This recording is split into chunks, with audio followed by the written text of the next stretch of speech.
Hello, this is Chan Abraham from Daybreak Ministries and Leadership International.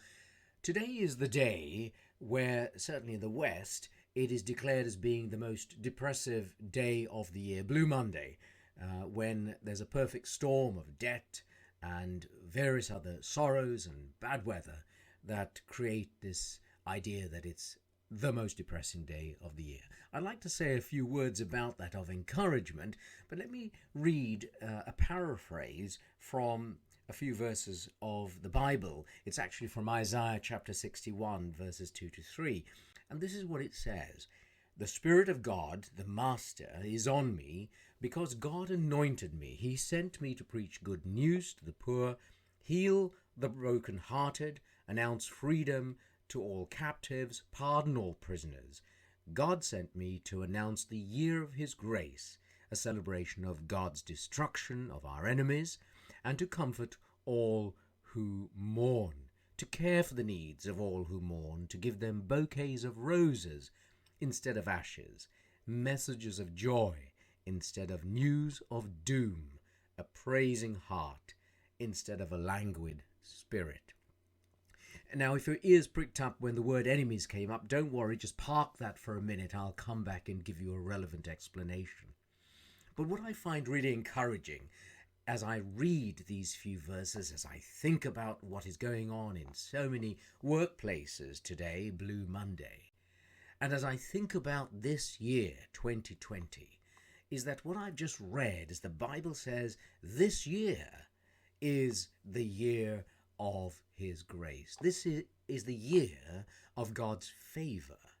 Now, I know from my own personal experience that just in the last few months, a number of people have had very serious problems, difficulties of one sort or another, especially those situations where there have been bereavements, the loss of a loved one, difficulties in business, problems of all sorts. What I believe we should be doing today, and I certainly am the person to do it for you today, is to encourage us to believe, not just to be hopelessly optimistic, but to believe that things can be made better. That belief is absolutely central to the lives of people who follow Jesus Christ.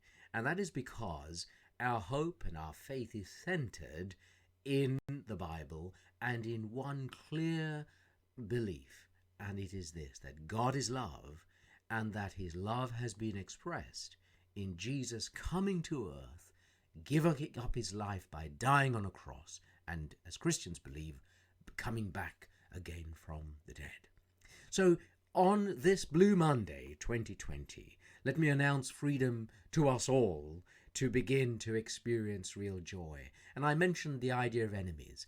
I don't think our enemies need in this context to be seen as being human beings, but the enemies of hopelessness, of despair, of fear, of sadness, of loneliness, of sorrow, of unforgiveness.